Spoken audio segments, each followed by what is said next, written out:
I realized that my life quest artistically has been also combining all my personal trials and tribulations and love and loss and specific situations, but all within this grander framework of the disconnect, that we are disconnected from what we're supposed to be.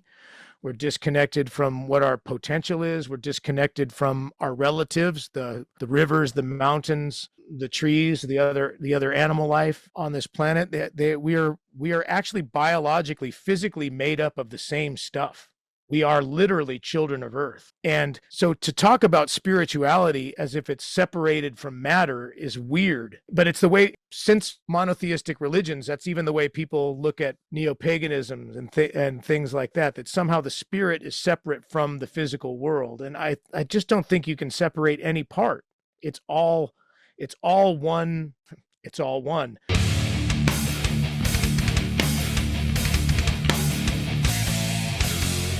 This is Tom for Ghost Cult, and I'm delighted to be joined by singer, guitarist, songwriter, co-founder of Neurot Recordings, long-standing member of the unclassifiable Neurosis, and involved in a number of other projects, but now also celebrating 25 years as a solo recording artist with his latest record, Alone in a World of Wounds, out on May the 16th on Neurot Recordings. Steve Von Till. Thank you, sir. Thanks for having me, Tom. Appreciate it. So thinking about the latest record then, and talking about, well, there's a few different elements to talk about here, I think. There's your voice, there's the instrumentation that you've been using, and maybe the changes in the instrumentation. Yeah, also kind of some of the inspirations, maybe some of the literary inspirations that you've got, some of the sort of philosophical inspirations that you've got. Maybe what we could start with actually is to talk a bit about kind of the sort of philosophical background that you take into your music. So one of the things that I've noticed is, this goes back to some of the iconography with some of the Neurosis records, with Harvest Man as well. And, I sort of get a sense with listening to your lyrics, whether it's in your Steve Von Till material or elsewhere, that there's a kind of a sort of a cosmic interest, maybe sort of interest in paganism, in sort of mysticism and mythology and maybe religions as well. So I'm kind of wondering what aspect of that you think sort of permeates into the art that you create, and sort of where that fascination comes from. It's something that I don't think I would have been able to articulate until now, and it'll probably continue to evolve, but I've always just been a seeker. And, I'm not a fan of religions. I'm not a fan of dogma. I'm not looking for truths that deny other things being true. But I think what I've always been seeking is, as a child of the American West, as a child of immigrants, as a child of as a middle-class white male, this society of settler colonialism was set up to benefit me, right? Or people like me. So they say. I think it was actually set up to destroy us all. But regardless, in a world of privilege in this society, my place in the stratus would be one of privilege. And folks, and a lot of folks like myself who grew up in alternative self-created communities, didn't feel like it ever spoke to us, or that it ever provided a sense of meaning or belonging, that we didn't believe in it. We don't believe in the tenets of it. We don't believe in the historical drive of infinite growth on a finite planet, of power over others, over supremacy over others, creating this mono-death culture of consumerism that was where all cultures come to die. And so we were always looking for something else. And it started off as just primitive punk rock rage, and which we probably couldn't express, or political rage against the system and what have you. And that quickly broadened out as a young man into looking for whispers of something that might, some pieces of wisdom that might be able to, combine with our natural creativity, create a different story, create a different future, create a different possibility, even if it's within our own communities. And that started with punk rock and DIY. I've interacted with a lot of people of alternative spiritual paths, whether they be focused to the Eastern traditions or the neo-pagan traditions of Europe and what have you. But regardless of what path people are going, I think the thing that I keep coming back to, and I realize I've been spiraling either I can't tell whether I'm spiraling out to it or spiraling in towards it, because I don't know whether it's, yeah, I don't know which. Maybe it's both directions at once. But there's your cosmic element there. The macrocosm is the microcosm, as above, so below. But whenever, the when doesn't matter. It only matters that it's happened. At some point, humanity, or at least mainstream society, and it's happened in different parts of the world in different ages, at some point in our own minds, we became separate from the wild. We became separate from the rest of nature, to the point where we talk of nature as if it is something else, something to visit, something to connect to, something to inspire you. But the reality is we are wild. We are nature. We just forgot. And everything in our society is propping us up to not find our way to it. And I don't have that answer at all. I don't, but I realize that my life quest artistically has been also combining all my personal trials and tribulations and love and loss and specific situations, but all within this grander framework of the disconnect, that we are disconnected from what we're supposed to be. We're disconnected from what our potential is. We're disconnected from our relatives, the rivers, the mountains, the trees, the other animal life on this planet. We are actually biologically, physically made up of the same stuff.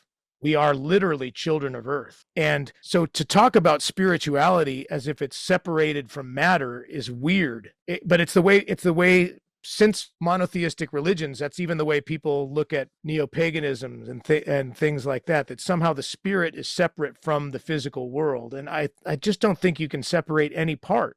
It's all one. It's all one. And the deeper science is getting, and the further away it's getting from Victorian empirical science, where it's like plopping a template to justify empire or to justify competition, where you have kingdoms and classes and orders of different species. But the further we get away from that and we get into how it's truly working, we see that it's all of those things at once, along with reciprocity and cooperation, and that the earth is infinitely bountiful. Scarcity is a human myth that we use to control each other and to view our relatives and our earth as resources to use for our benefit, instead of things freely given that we should also give to make sure that they continue to thrive. And it's brought forth, in fact, an infinite level of sadness to feel disconnected from that potential. And I think we all have it, whether we think about it or not. I really think it's behind the scenes, working its evil, disconnect us from our own minds. Like the level of mental illness and mental health issues happening, I think, is from this unconsolable disconnect from ourselves. And that affects our family life and our friends and our relationships, which have become increasingly isolated from community, and we get these crazy myths about how community should be, like nation states and ethnicities, or what have you. And it's like, no, it really needs, I don't know. I don't know that there's an answer there. I just know that it's an endless well of a need to create in order to explore that idea. Yeah. I mean, because I could go on about it all day, and I don't know if it's possible for us to have the consciousness shift necessary to run the other direction. But it doesn't mean we shouldn't try. It doesn't mean we shouldn't, it's okay to feel this level of sorrow during the sixth great extinction event. But nature will figure it out, and something beautiful, everything beautiful we love right now that's passing is a result of a previous extinction event. And so we can rest assured that there will be beautiful things in the future as a result of this extinction event. We may just not have the good fortune of being a part of it. In fact, probably not. It's fascinating to hear you talk about this, and there's so many things you say that really I connect with. And I think, from the point that I first discovered your music through Souls at Zero with Neurosis, like taking a track, for example, like Chronology of Survival, I think is quite a good encapsulation of part of what you're talking about, with actually, sort of being part of the animal world and not being disconnected in the way that we sometimes kind of think of ourselves being. And I think that, going through the various different forms that your artistic expression has taken, whether it's the more ambient side in Harvest Man, if I can call that the more ambient side, or, the more experimental side of Tribes of Neurot, and then the more I don't know if I like. There's a folk element to what you're doing under your own name, so I can feel like the continuity of what's driving you. But one of the things I was wondering is that for you, apart from the different instrumentation, when you're approaching something like this latest record, do you find yourself approaching it with a different kind of energy or a different intent than you would do with Harvestman or Neurosis or one of your other projects, or does it all feel like it's the same kind of expression? I suppose it depends, because there's some ideas that I don't always know what I'm doing when I sit down in a creative state. I sit down and something happens. And some ideas have actually bounced between all of those potentials. Like I can think of certain chord progressions that I initially thought would be a Neurosis song, and no, then it wasn't. It didn't. And then, okay, well, maybe that'll become a Harvestman song. Well, nope, it didn't. It was waiting for the right moment, and that moment turned out, oh, well, I just have to get it. I played that chord progression on a piano instead of a guitar, and all of a sudden it was a song for the new record. So this, decade plus old chord progression found life. It was just waiting for me to tell it where it belonged, is how it feels. So I try not to limit myself when I sit down to be creative, and just, obviously, if there's an electric guitar in my hand, it's going to be Neurosis or Harvestman. But then again, you never know. So I suppose I'm open to. I try to place myself in situations where beautiful accidents can happen, and where the music will tell me where it wants to go. Once I've got an idea, then I focus and I narrow it down, and I be okay. Now I'm going to, Harvestman is kind of like all gloves off. It's whatever's in this room. It's turned on at the time, and that's just following rabbit holes. That stuff's never actually composed. That's all just improvised in one moment in time. But yeah, for the solo stuff, it's once I find a way in, then I can try to establish what direction it wants to go instrumentation wise, and then follow the voice. And talk about the instrumentation. So I think the way that you've recorded your vocals and the delivery of your vocals on Alone in a World of Wounds are incredibly impactful, and it sounds wonderful, but it's also there within the context of everything else that you've arranged around it. So I'm quite fascinated to know how you put this music together, because you've talked a little bit about, whether you're writing on guitar or whether you're writing on piano. I'm wondering where how far back does the piano writing go, and what was the constructing of this album like compared to some of your other, whether it's the solo work or other projects? Yeah, I think there are only a couple of songs in my before No Wilderness Deep Enough, my previous record, which I didn't mean to write. I'd only composed, I think, on a keyboard or piano a couple of times. It was mostly guitar oriented. No Wilderness Deep Enough happened on accident. I talked about that quite a lot during the last cycle, but in kind of summation, I was in a kind of between world state with jet lag in my wife's parents' house in northern Germany, where her family has lived on this exact same house site for over 500 years, which even for European standards, that's a long time to be in one actual house spot.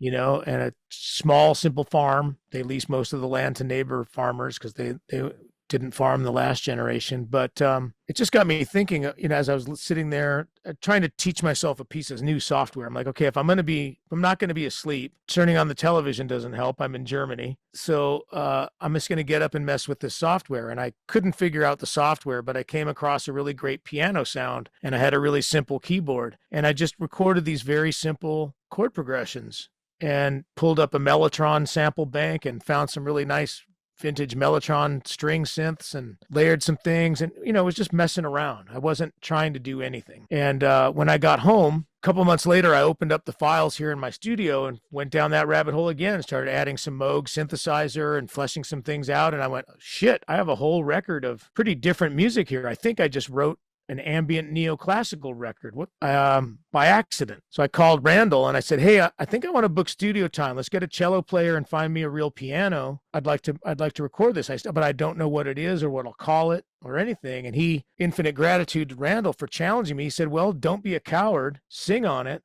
and make it your next solo record. And I went, no, this beautiful music does not need this voice screwing it up. It's pretty. And, I heard a lot of what I'd been other influences that hadn't really found their way out in my musical expression, like the kind of Icelandic minimalist composers, and a lot of pretty Brian Eno heavy, which has had a philosophical impact on me, but not so much a musical one. And a lot of other ambient music and minimalist composition stuff that I like really seemed to kind of permeate and inspire that. And so I respected Randall's comment enough to explore it. And I set up a microphone during a winter break while my wife was back in Germany visiting her folks, and I was alone with the dogs in the house. And I'd fire up the wood stove, make my coffee, and improvise vocals. And I found I really loved singing into the complex harmonies or the complex harmonics of piano and synthesizer and strings. It really pulled something different out of my voice that I wasn't being called to do in my guitar compositions. I wasn't writing complex enough harmonic music with the guitar to sing that way. And it really really surprised me how much I liked singing into it. And within a week I had all the vocals, I had all the words, that was done. I had to call him and say, you're right. Let's do it, you know. Although I still released it without vocals because that's the way I heard it first. But so now with this current record, that door had opened to me where, okay, I can, in fact, it was touring. Did a full US tour and a full European tour on that record over the past couple of years. And, you know, after doing that about 50 times, I'm really inspired right now to sing into that type of soundscape. And even though my voice physically is more compromised than it's ever been, I've had to even go so far as to seek help and therapy to keep what I have left, because I've lost my lowest part of the register, and you know, you can hear it's only 1:30 in the afternoon and I'm in my time and I'm getting pretty hoarse. You know, I get very fatigued, but this music was calling something stronger out of me. So with a little bit of help from a voice coach and the desire to sing into these soundscapes, I composed this recent record, which I think, again, some of the sonic ideas predate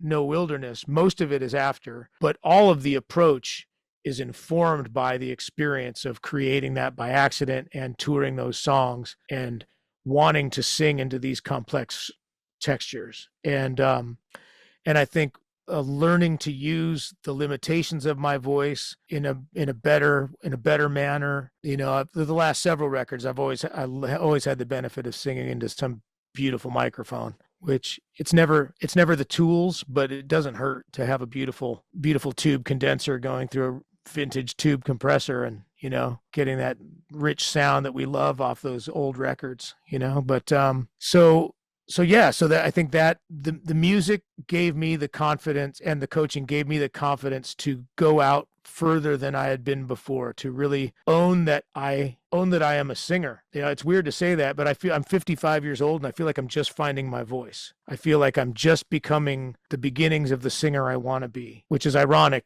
with the physical damage like taking its toll as well. But I feel as inspired as ever, just from these experiences of interacting with the sound. And yeah, I feel that it's the soundscapes themselves pulling something deeper out of me and feeling more okay with being as vulnerable as the music is asking me to be, and to not listen to the negative self-doubt. You know, it's always there, but I just, you know, because of the confidence punk rock gave me to say fuck it and just put it out there anyway, you know, I've been able to keep growing as an artist and keep becoming more inspired. And as far as the recordings, I mean, Randall is a great guy to work with, and I've improved my home studio gear quite a bit since that first one, balancing a shitty microphone on my leg to record the guitar and vocals on my first solo record, to you know, having a really nice vocal chain here at home and being able to try to do all the vocal tracks before noon when my voice starts cracking. Well, you know, it's fascinating to hear you describing the way that the album came together. You know, I was thinking to myself, listening to the latest record, I could imagine you singing these songs a cappella. You know, like I could kind of imagine you going out. I don't know how rural the area you live is, but I could kind of imagine you being on out 12 acres of forest. I could imagine you being out in the wilderness and sort of like, you know, singing these songs to the elements. But it does sound more like you had the musical underpinning all kind of figured out, and then that was what sort of gave you the the inspiration to sing on it? I mean, I wonder in general, do you, well, I also thought like in terms of the lyrics, I felt like you could have them as poetry without the music and they would still have power. But then, as you've just been talking about, there's a richness to the music, which also adds a lot as well. So I mean, there's a few different questions to come out of here, but I mean, one thing I'm interested in is sort of about your songwriting practice or just your writing practice in general. Do you have a sort of regular writing practice that you do separate from music? Well, since that experience of making No Wilderness deep enough also caused the release of my first poetry book, because in Randall's challenge I was desperate to find lyrics for an entire album in 1 week. And one thing I've always written poetry, but never for anyone else to look at or with the intent to publish. Really just kind of I always relegated it to lyric fodder, like I just have like banks and banks and banks of words that make sense together, that imply certain things. And so when it's lyric writing time, sometimes the sounds and the lines will come just out of your head from the music, but then, not fully formed. And so, at least very rarely. So I'll dive through my own journals looking for a line that has the right number of syllables or the right cadence or the right vowel sound to hang on. Honestly, sometimes you want to hang on a certain vowel sound because it's going to sound right within the music. And that's what I think in my creative process separates lyrics from poetry. Poetry has to own a page, and it has to make sense with your eyes, with somebody else reading it in their voice. And lyrics have to serve a sonic environment and have to make sense sonically before they have to make any sense grammatically or philosophically. And there are, there's great traditions of songwriters that are very literal storytellers. That's not me. Mine ends up being more like a collage of lines from my poetry. Some lines again will come, like the music will inspire the first couple or maybe part of the chorus or definitely the cadence. So I'll get started and then I'll start going through my journals looking for the missing pieces. And it was the act of stealing a line from a poem I thought was perfect. And I'm like, well, what do you mean perfect? No one was ever going to see it. So you took it because you needed it, where people are going to hear it in this record. That moment switched a switch in my head of, I want to let that live its own life as a poem too. I can steal from my own work. Who gives a shit? So that started the process of a couple months of going through my journals and picking the best pieces and editing them and tightening them up and releasing that first poetry book, 23 entitled poems, and collecting it with all my lyrics as kind of like, hey, these things are related, but not the same. And so I continue that practice. It's not quite as a radical collage as like a William S. Burroughs or a David Bowie cutting up the newspaper, but it's stealing my own lines basically and rearranging them and reorganizing them. So I could look at a verse and know that represents, those 4 lines represent 3 totally different moments in my life, but together they become something else entirely that I didn't even predict, that could be something much more compelling and that I might not even understand or recognize, or it might not reveal itself to me. I've had some revelations on stage where I'm singing in front of other people where the meaning of what those lines were about became crystal clear.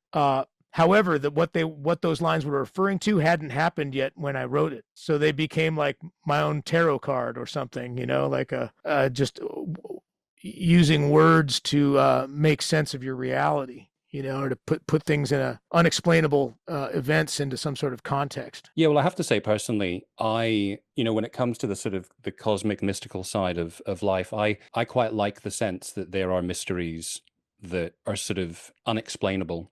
Things like writing something and then in the future you go, oh, apparently that was about this, but this couldn't have been what I was thinking of because it hadn't happened yet. I quite kind of like that sense that we are actually quite small within the universe, and it will always have surprises. For sure. I mean, anytime we don't have to do anything, but I feel better accepting certain things are just a mystery and will remain a mystery. And that's okay, because as soon as people start telling you they've figured it out, that's when you should probably stop listening to them. Yes, I agree.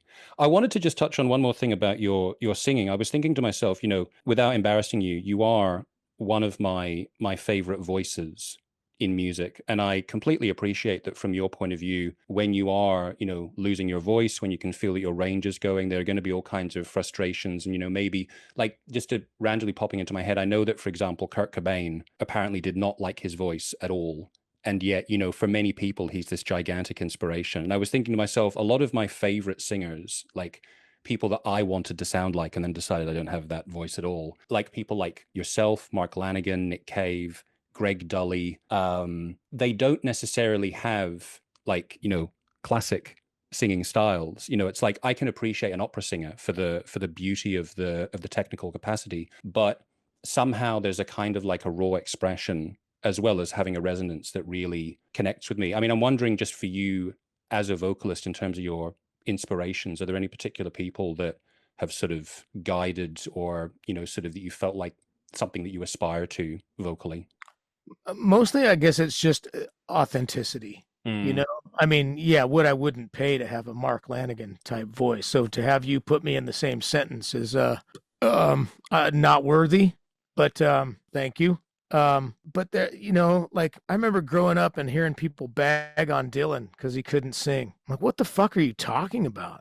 Like you think of all these kind of whitewashed folk groups that came up in the 50s and 60s where they were perfect voices and perfect singers, redoing like blues or country ballads, but turning them into vanilla garbage. So I guess I always look for authenticity, and I love unique voice. Like I love Sandy Denny is one of my favorite voices of all time. Both in Fairport Convention and with her solo work. That just gets me every time. Like it just feels so powerful.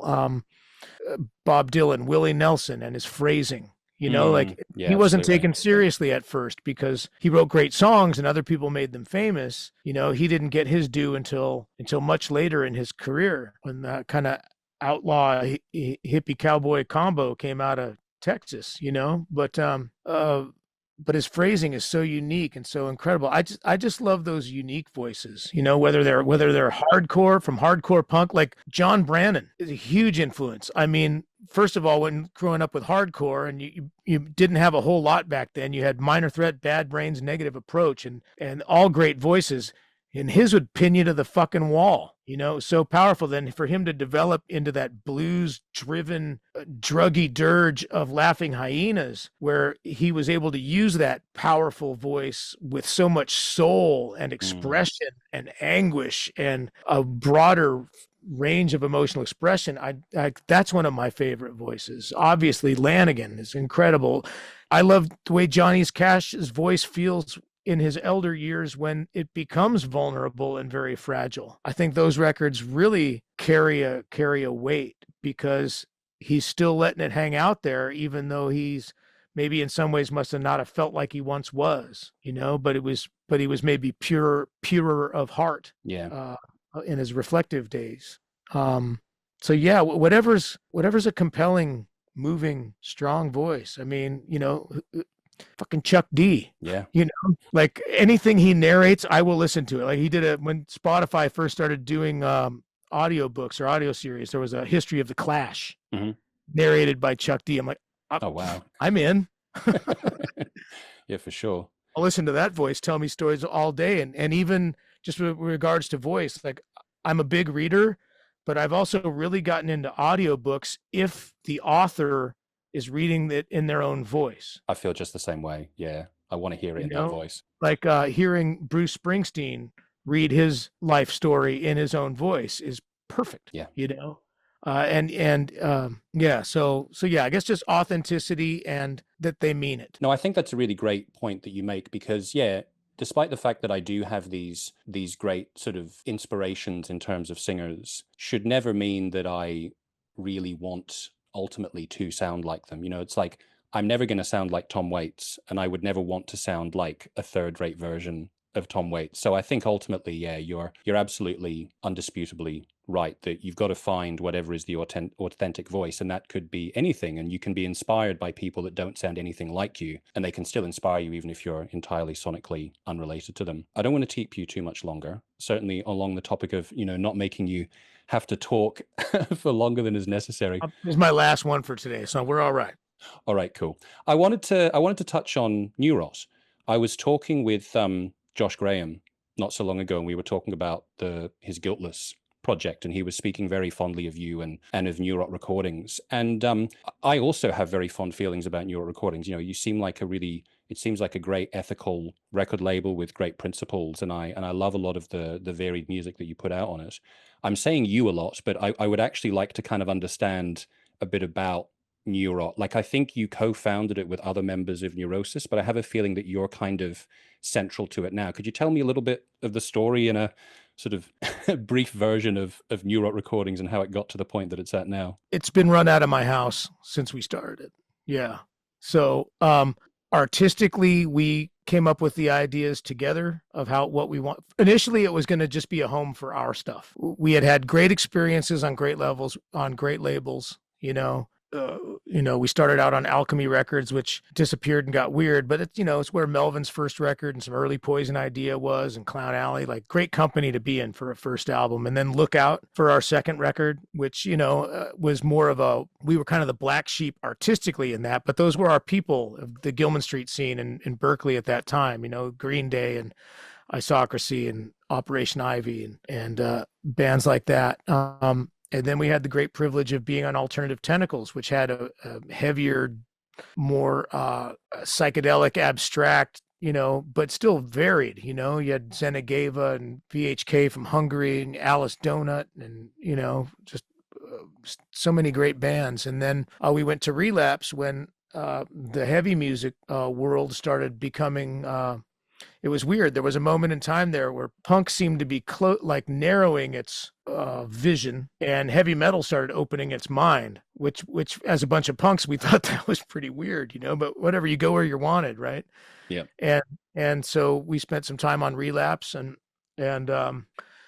so here's these guys that grew up more on metal, but were also into punk and hardcore and like Japanese noise and strange avant-garde music. It's like, okay, this is really interesting. And then really just kind of by all these open-minded labels that were really just more about the spirit and the energy and the drive, it made sense at the time that we just should create our own home so that we didn't have any money, still don't have any money, but we had enough clout to get distribution. Right. So if we pressed up some records, we would at least have a shot at getting them out there. And that started in '99, and we slowly kind of built it up. And was Grace the first release that you had, the companion to Times of Grace? That was at least really early on. Catalog number wise, that's maybe, it's right in there. The first releases were, I think we left open catalogs. We had gotten the rights back to our first three records, and so we left those open. But I don't know the order in which those happened. My first solo one was number 6, so yeah, Grace must have been right in there, 4 or 5. And yeah, we felt like that was a great opportunity. We put like a coupon in the Relapse version of Times of Grace for people to order Grace directly from us as a kind of a way to build our own label based on, ride Relapse's coattails for a second. And that's pretty savvy for some punk kids. Do whatever you got to do, man. Hanging flyers on telephone poles. So yeah, at that point we did have a manager for a brief period of time, and that ended shortly after that. And my ex-wife was in the business of running labels, and she worked with our manager at the time to help us start it. And then we brought it into our home when it already was, but we got rid of management, and I became kind of the managing partner, of the group, and just kind of if you're on independent labels in your own label, what do you need a fucking manager for? You need a booking agent to get you shows. And if you have 4th grade math skills, you can balance a checkbook. Right. So, yeah, but we had distribution, which was great. That's what we needed to survive at that time. And we've barely held on over the years. It switched. I took it over all myself. I don't know when that was, but I've always had somebody helping me as the kind of as label manager. Like right now, the way it works is it's about 20 feet that way in the barn.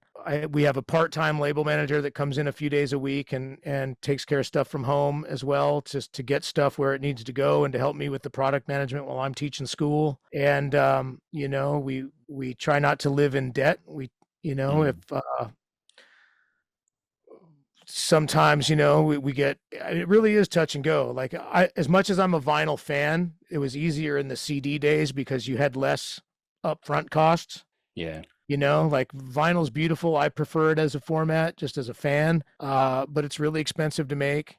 Every unsold LP is a $10 bill on the shelf out there, and but we've barely hung on, but we're still here. And I really like being able to call my own shots and be able to like decide I'm going to release 3 Harvest Man records this year.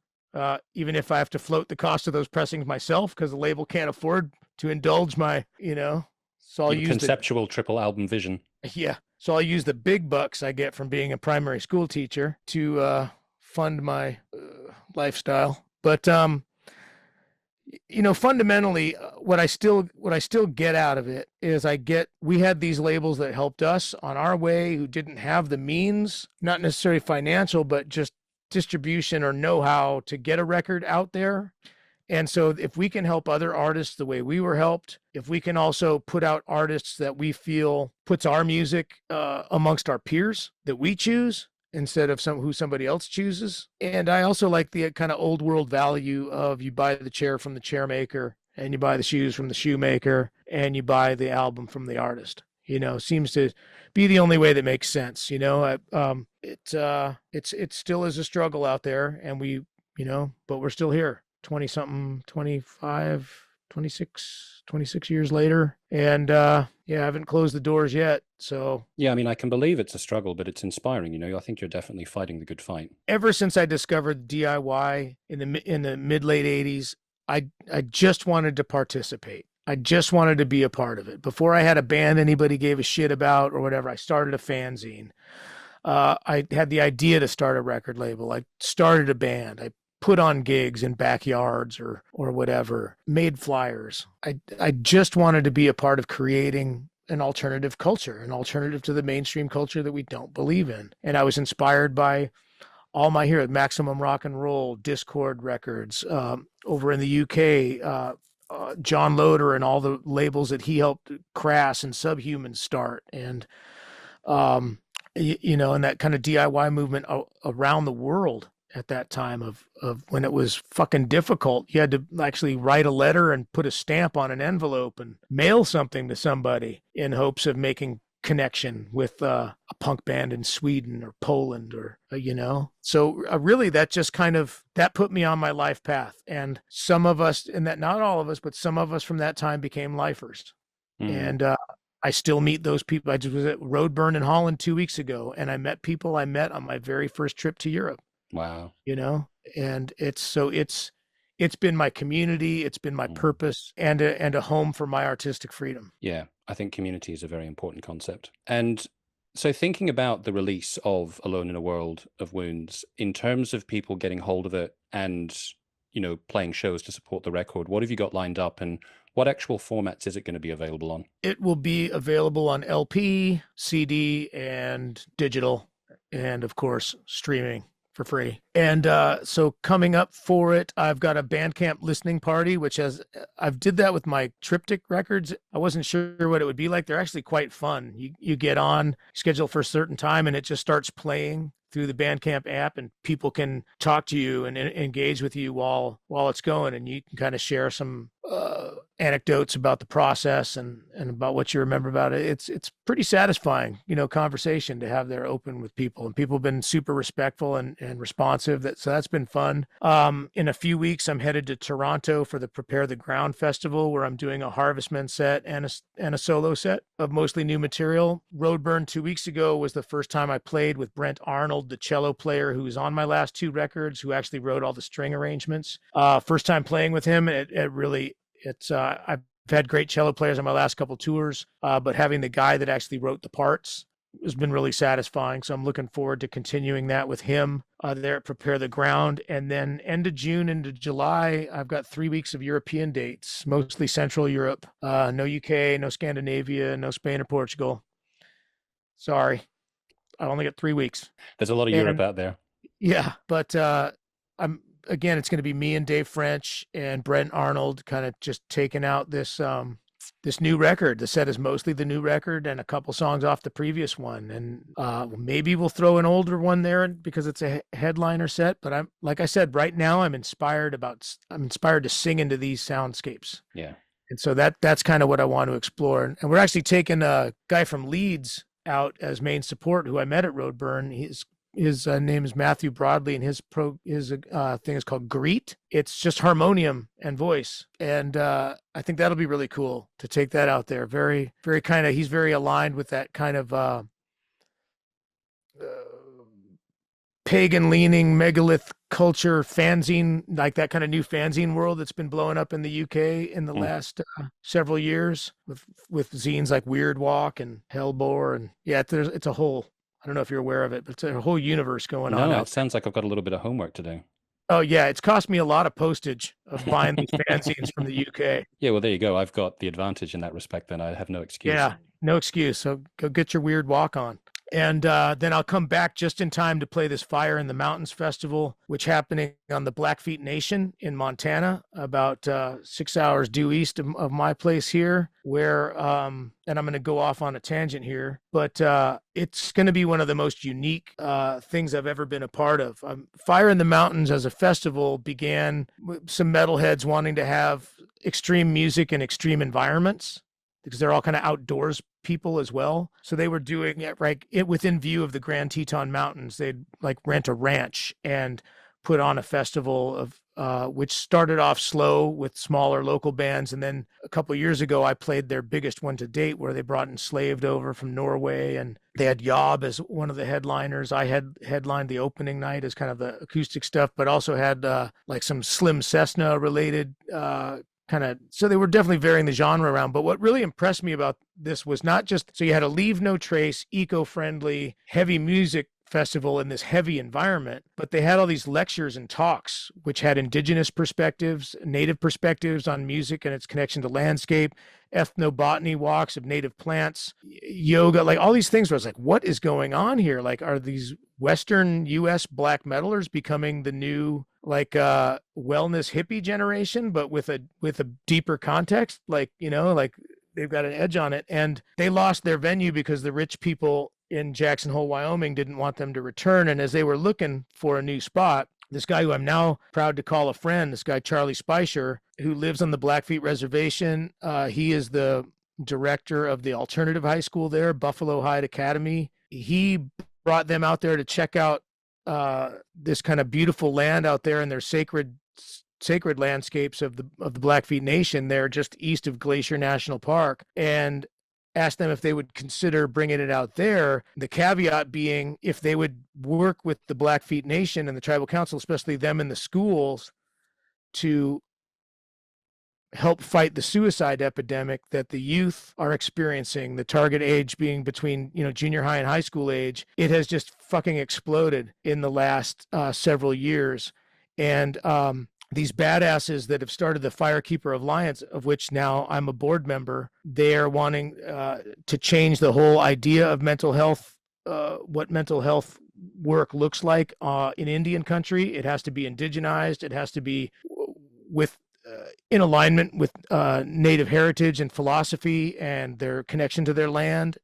All the people there are part of that community. Most of them have been there with their families for tens of thousands of years connected to this site. And so they're out there working with these kids that are, again, struggling. Obviously, intergenerational trauma due to settler colonialism is huge. So they're not only wanting to indigenize mental health practice, but what's unique and where I come in is that they're acknowledging the cathartic power of heavy, intense music, punk, hardcore, and metal as a protective measure against suicide. Because of community, like we spoke about, you can find your people, you can destigmatizing those styles of music in rural communities, even Indian country is going to have the old folks that don't understand your crazy record covers, right? And that can actually help you process intense emotions. Yeah. And if you can make this music, even if it's just with you and your buddies, you have an outlet, a creative outlet for these intense emotions. And so one of the 6 pillars of this nonprofit is utilizing heavy music as a creative outlet. And so they've partnered with this festival, and our group, the Firekeeper Alliance, is now putting on all of those side programming, all of the lectures and talks, and they are heavy duty. They aren't topics you would expect to see at a heavy music festival, processing trauma, processing grief, holding space for those that you have lost, and all these things amidst, I think Wardruna is their big headliner, which they're bringing in this year, which is fucking incredible. And Firekeeper Alliance, Charlie, he's a massive Converge fan. So we're bringing in Converge as as the kind of Firekeeper Alliance chosen band, because of Jacob's lyrics and how that reaches people who are struggling and overcome tough times. Everybody I talk to about it is like, wow, I've always believed that music has gotten me through heavy times and through heavy stuff, but I never thought about actually applying it as a wellness strategy outright. And yeah, they're teaching a class. It's their first semester. So several of us from the community, Evar from Enslaved, Nate from Converge, myself, Mike Scheit from Yob, several others have zoomed into these classes and let them interview us about how creating and being a fan of this heavy, intense music has gotten us through difficult times, and how we use it as a wellness practice, and how creativity can keep you connected and help you find community and what have you. So it's a pretty intense, pretty beautiful thing. And I'm really looking forward to that event and how it comes off. It's pretty unique for a tribal community and an outside like heavy music. I don't think anything like this has ever happened, actually. So that's going to be the summer highlight for sure. And beyond that event, this alliance and the work that they're doing on the daily with the students there is really inspiring. Well, inspiring is the word, Steve, I have to say. I mean, I was already inspired listening to you talk, but this sounds like a fantastic project. So I think this is, really exciting stuff that you're involved with, and sounds incredibly valuable. And so I just want to thank you so much for the generosity of your time. It's been great to talk with you. It's been great to get your insights. I'm inspired listening to you talk.